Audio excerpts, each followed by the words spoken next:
Hello विद्यार्थी मित्रांनो, global online मध्ये तुमचं स्वागत आहे. विद्यार्थी मित्रांनो, आजच्या व्हिडिओमध्ये आपण महाराष्ट्र लॉ सीईटी 2025 च्या 5 इयर लॉ सीईटीचे ऍडमिट कार्ड्स कधी येतील आणि फॉर्म मध्ये करेक्शन्स आपण कधी करू शकतो याच्याविषयी डिटेल माहिती आजच्या व्हिडिओमध्ये आपण पाहणार आहोत. तर मित्रांनो, व्हिडिओ शेवटपर्यंत नक्की पहा. तर विद्यार्थी मित्रांनो, महाराष्ट्र लॉ सीईटी 5 इयर साठी 40 दिवसांचा जो क्रॅश कोर्स आहे ती बॅच ग्लोबल ऑनलाईन क्लासेसमध्ये आम्ही सुरू केलेली आहे. या बॅच मध्ये तुम्हाला संपूर्ण अभ्यासक्रमावरती डेली लाईव्ह क्लासेस मिळतात. त्यानंतर संपूर्ण अभ्यासक्रमावरती रेकॉर्डेड व्हिडिओ लेक्चर्स सोबतच संपूर्ण अभ्यासक्रमाच्या नोट्स 50 पेक्षा अधिक मॉक टेस्ट आणि 2000 पेक्षा अधिक एमसीक्यू सुद्धा तुम्हाला या बॅच मध्ये प्रोव्हाइड केले जातात. तर विद्यार्थी मित्रांनो, या बॅचचा जो टायमिंग आहे तो 12, 5 आणि 6 वाजताचा आहे. डेली हे क्लासेस होत असतात. लाईव्ह क्लासेस हे इंटरॅक्टिव्ह स्वरूपाचे असतात. जर एखादा टॉपिक तुम्हाला समजलं नाही तर तो तुम्ही रिपीट करून सुद्धा तुमच्या एज्युकेटरकडून घेऊ शकता. तर विद्यार्थी मित्रांनो, ही जी बॅच आहे ती 17 मार्च 2025 म्हणजे सोमवारपासून आम्ही सुरू करत आहोत. या बॅचची फी 2000 रुपये आहे आणि बॅचला जॉईन करण्यासाठी तुम्ही स्क्रीनवरती दिलेल्या नंबरवरती व्हॉट्सअप करू शकता किंवा प्ले स्टोअरवरती जाऊन तिथेही ग्लोबल ऑनलाईन ऍप तुम्ही डाउनलोड करू शकता. तर ही जी बॅच आहे मित्रांनो, एक्झाम होईपर्यंत तुमचा संपूर्ण सिलेबस या बॅचमध्ये कव्हर केला जाईल. त्यानंतर एक्झाम झाल्यानंतर तुमच्या ऍडमिशन पर्यंत ग्लोबल ऑनलाईन तुमच्या सोबत असणार आहे, जेणेकरून तुम्हाला ऍडमिशन मध्ये काही अडचणी आल्या तर ते डिस्कस करण्यासाठी ग्लोबल ऑनलाईन नेहमीच तत्पर असणार आहे. तर विद्यार्थी मित्रांनो, 5 इयर लॉ सीईटीची जी इलिजिबिलिटी आहे ती 10+2 म्हणजे 12वी किंवा इक्विव्हॅलंट एक्झाम मध्ये तुम्ही मिनिमम 45% मार्क्स ओपन कॅटेगरीसाठी आणि 40% मार्क हे रिझर्व्ह कॅटेगरीसाठी असणं आवश्यक आहे. आता जे विद्यार्थी 12वीची एक्झाम यावर्षी देत असतील तर त्यांना त्यांच्या एक्झाम मध्ये 45% ओपन कॅटेगरीसाठी आणि 40% म्हणजे 40% रिझर्व्ह कॅटेगरीसाठी तेवढे मार्क्स मिळणं आवश्यक असेल. तर विद्यार्थी मित्रांनो, एक्झामचा जो पॅटर्न आहे तो आपला माहिती आहे रिवाइज झालेला आहे. या रिवाइज पॅटर्न मध्ये 5 इयर लॉ सीईटी मध्ये मोड ऑफ एक्झामिनेशन जो आहे तो ऑनलाईन स्वरूपाचा आहे. कॉम्प्युटर बेस्ड टेस्ट आहे. 120 मार्काची ही टेस्ट आहे. पूर्वी 150 मार्काची ही टेस्ट होती. त्यानंतर टाइप ऑफ क्वेश्चन जे असतील मल्टिपल चॉईस क्वेश्चन्स याच्यामध्ये विचारले जातात. प्रत्येक प्रश्नाला 4 ऑप्शन दिलेले असतात. मीडियम ऑफ एक्झामिनेशन हे इंग्लिश आणि मराठी दोन्हीही असतात. ड्युरेशन याच्यासाठी 2 तास म्हणजेच 120 मिनिटांचा आहे. एका एमसीक्यू ला सॉल्व्ह करण्यासाठी आपल्याला 1 मिनिट एवढा वेळ इथे उपलब्ध आहे. तर विद्यार्थी मित्रांनो, मार्किंग स्कीम जी आहे त्याच्यामध्ये प्रत्येक प्रश्नाला 1 मार्क आणि निगेटिव्ह मार्किंग सिस्टीम इथे तुम्हाला नाहीये. म्हणजे एमसीक्यू ची प्रॅक्टिस तुम्ही करणं इथे अपेक्षित आहे. त्यासाठीच ग्लोबल ऑनलाईन क्लासेसमध्ये आम्ही विद्यार्थ्यांची एमसीक्यू ची प्रॅक्टिस करून घेतो आणि विद्यार्थ्यांना 2000 पेक्षा अधिक एमसीक्यू सुद्धा प्रोव्हाइड करतो. तर विद्यार्थी मित्रांनो, सेक्शन वाईज मार्क डिस्ट्रीब्युशन जर आपण पाहिलं तर लीगल ऍप्टिट्यूड आणि लीगल रिझनिंग या विषयामधून 32 प्रश्न तुम्हाला असतात. 32 मार्क्सला 27% वेटेज जे आहे ते या विषयाला एक्झाम मध्ये असेल.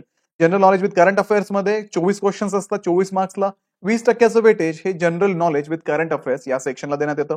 त्यानंतर लॉजिकल अँड अनालिटिकल रिझनिंग मधून 32 प्रश्न येतात 32 मार्क्सला आणि 27% weightage logical and analytical reasoning या सब्जेक्टला इथे दिलं जातं. तसंच इंग्लिशच्या बाबतीत जर आपण पाहिलं तर इंग्लिश मधून तुम्हाला 24 प्रश्न विचारतात. 20% वेटेज इथे इंग्लिशला दिलेलं आहे. बेसिक मॅथमॅटिक्स मधून 8 क्वेश्चन्स 8 मार्कला 6%चं वेटेज हे बेसिक मॅथमॅटिक्सला दिलेलं आहे.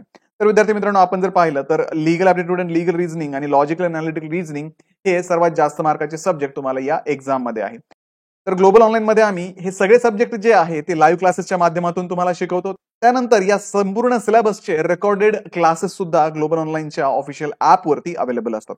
त्यामुळे तुम्ही तुमच्या वेळेनुसार या एक्झामची प्रॅक्टिस आणि एक्झामचं प्रिपरेशन करू शकता. तर विद्यार्थी मित्रांनो, आपण जर डिटेल सिलेबस याच्यामध्ये पाहिलं तर लीगल ऍप्टिट्यूड आणि लीगल रिझनिंग याच्यामध्ये तुम्हाला फोकस एरिया सांगितलेले आहेत. इंडियन कॉन्स्टिट्यूशन, भारताचं संविधान, आयपीसी, त्याच्यानंतर law of tort, law of contract, legal maxims, landmark, judgments आणि सोबतच लीगल टर्म तुम्हाला इथे करणं अपेक्षित आहे. त्यानंतर जे current affairs related to the legal aptitude आहेत म्हणजे लीगल सिस्टीम विषयी असणारे जे करंट अफेअर्स आहे मागील एका वर्षामधले ते तुम्ही इथे करणं महत्वाचं आहे. इम्पॉर्टंट ऍक्ट तुम्ही करावेत. त्याच्यानंतर इम्पॉर्टंट सुप्रीम कोर्टचे जे जजमेंट आहेत ते पण तुम्हाला इथे करणं फायद्याचं ठरेल. तर विद्यार्थी मित्रांनो, याच्यामधून तुम्हाला तुमची जी लीगल ऍप्टिट्यूडच्या ज्या स्किल आहेत त्या टेस्ट केल्या जातात आणि त्यासाठीच तुम्हाला हा जो लीगल ऍप्टिट्यूड सब्जेक्ट आहे तो इथे विचारला जातो. तर विद्यार्थी मित्रांनो, general knowledge with current affairs मधून जर आपण पाहिलं तर फोकस एरिया याच्यामध्ये इंडियन हिस्ट्री आहे. इंडियन हिस्ट्रीमध्ये तुम्हाला एन्शियंट हिस्ट्री, मिडिवल हिस्ट्री आणि मॉडर्न इंडियाची हिस्ट्री करणं अपेक्षित आहे. जॉग्राफी मधून तुम्हाला फिजिकल फीचर्स ऑफ इंडिया, त्याच्यानंतर महाराष्ट्राची जॉग्राफी आणि जगाची थोडीशी जॉग्राफी करणं पण इथे अपेक्षित आहे. नंतर इंडियन इकॉनॉमीशी रिलेटेड गोष्टी तुम्ही इथे वाचणं महत्वाचं आहे. बेसिक कन्सेप्ट असतील, रिसेंट डेव्हलपमेंट ज्या इकॉनॉमिक्स मध्ये झाल्यात त्याही तुम्ही वाचणं इथे अपेक्षित आहे. सायन्स अँड टेक्नॉलॉजी मधून रिसेंट ऍडव्हान्समेंट वाचा. सायन्सच्या ज्या बेसिक कन्सेप्ट आहेत ते करण्याचा प्रयत्न करा. एन्व्हायरमेंट अँड इकॉलॉजी मधून इम्पॉर्टंट ट्रीटीज, एन्व्हायरमेंटल लॉ हे सर्व करण्याचं विसरू नका. त्यानंतर इंटरनॅशनल ऑर्गनायझेशन जे असतात, UN झाले, WTO झालं, IMF झालं, या ऑर्गनायझेशनचं काम आणि त्यांचा जे फॉर्मेशन आहे त्याच्याविषयी तुम्ही स्टडी करणं अपेक्षित आहे. त्याच्यानंतर करंट अफेअर्स मधून नॅशनल आणि इंटरनॅशनल लेवलचे करंट अफेअर्स 5-6 मंथचे तुम्ही परफेक्ट करा. आणि स्पेशली ज्या विद्यार्थ्यांना खूप चांगला स्कोर करायचा आहे त्यांच्यासाठी मागच्या 1 वर्षाचे जे करंट अफेअर्स आहे ते लॉ सीईटी मध्ये विचारले जातात. त्यानंतर विद्यार्थी मित्रांनो, याच्यामधून तुमची जनरल अवेअरनेस जी आहे ती टेस्ट करण्याचा महासीईटी सेल प्रयत्न करते. त्यासाठी general knowledge with current affairs हा सब्जेक्ट सीईटी मध्ये आहे. लॉजिकल अँड अनालिटिकल रिझनिंग मधून तुम्ही फोकस एरिया जर पाहिलं तर analogies, blood relation, series completion, logical puzzles, statement and assumption, statement and conclusion, coding decoding, data interpretation, logical deduction, critical reasoning, non verbal reasoning आणि syllogism इत्यादी subject तुम्ही focus करा. त्याच्यानंतर वेन डायग्राम पण आहे, त्याच्यामध्ये ब्लड रिलेशन पण आहे, डायरेक्शन अँड सेन्स पण आहे. इत्यादी टॉपिक तुम्ही करणं इथे अपेक्षित आहे. साधारणतः एक 15 ते 20 टॉपिक पर्यंत तुम्ही लॉजिकल अँड अनालिटिकल रिझनिंगचे टॉपिक करा. त्यांच्या एमसीक्यूची प्रॅक्टिस करा. मॅक्सिमम एमसीक्यूची प्रॅक्टिस कराल तर तुम्हाला लॉजिकल अँड अनालिटिकल रिझनिंगचा कुठलाही प्रश्न आला तर तुम्ही तो इझिली सॉल्व्ह करू शकता.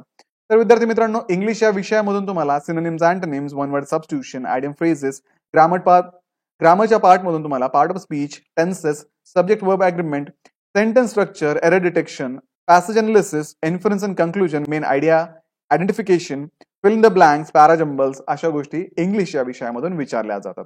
तर विद्यार्थी मित्रांनो, तेच जर आपण मॅथमॅटिक्स साठी जर आपण पाहिलं, अरिथमेटिक असेल, अल्जेब्रा असेल, जॉमेट्री असेल, डाटा इंटरप्रिटेशन असेल, या गोष्टी तुम्ही करणं अपेक्षित आहे.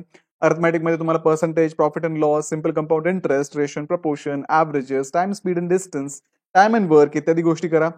अल्जेब्रामध्ये बेसिक अल्जेब्रिक एक्सप्रेशन्स, इक्वेशन्स, जॉमेट्रीमध्ये understanding of shapes and their properties.